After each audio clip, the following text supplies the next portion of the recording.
Brittany Griner has now been found guilty. Could get 9.5 years in a Russian prison because of a vape cartridge. Let me give you some background. A Russian court has now sentenced US basketball star Brittany Griner to 9 years in prison on Thursday after finding her guilty of deliberately bringing cannabis-infused vape cartridges into Russia.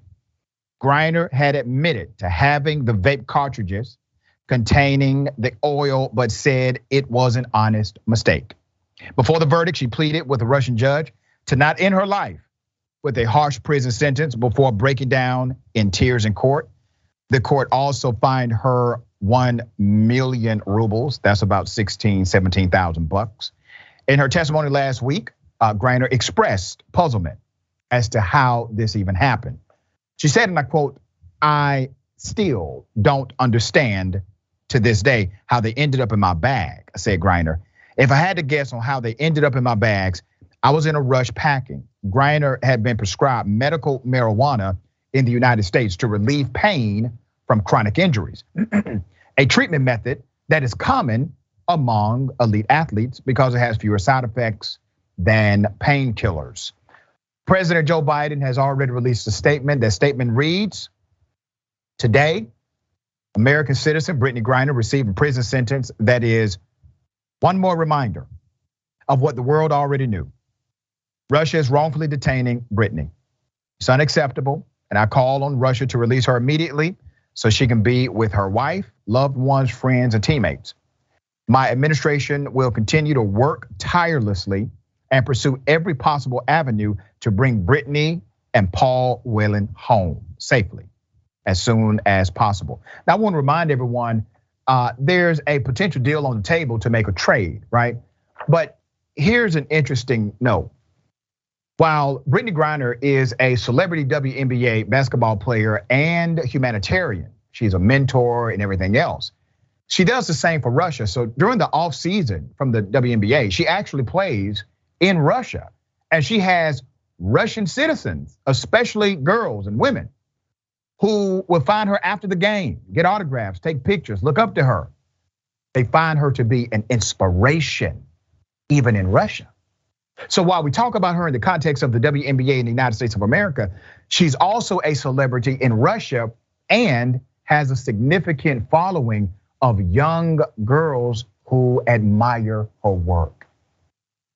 All right, possible route for freedom, possible.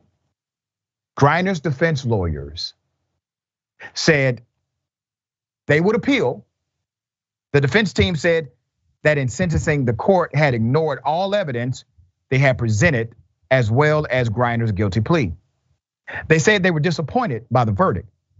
Griner's sentencing could now pave the way for a US-Russia prisoner swap that would include the 31-year-old athlete and an imprisoned Russian who was once a prolific arms dealer. Now, I understand what her defense is saying. Her defense counsel is basically saying, listen, if she would have gone to trial and drew this process out, this is basically the time she would have received. You have a maximum here of 10 years. So she pleaded guilty. She said, listen, no matter what, I'm responsible for what was in my luggage, regardless of how it got there, even if it was an accident. She does all of this, and the court completely ignored it, completely 100% decided to disregard it, and gave her virtually the same amount of time that she would have received if she went to trial and got convicted much later. All right, Ms. Khan, thoughts on this?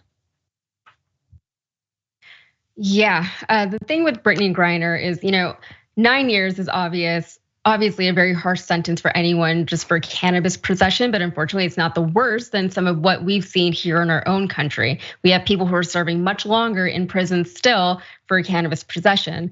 And for me, this story is about the justice system. And I know that we're talking about a different country here, but it's about justice across the board. What is the point of it, right?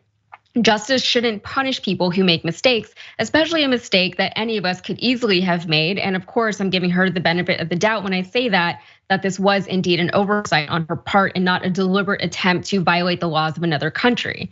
And justice shouldn't punish people so harshly for crimes that aren't actually hurting people. Yep. Is Brittney Griner a threat to society? Is she a dangerous person who needs to be locked away and kept away from people?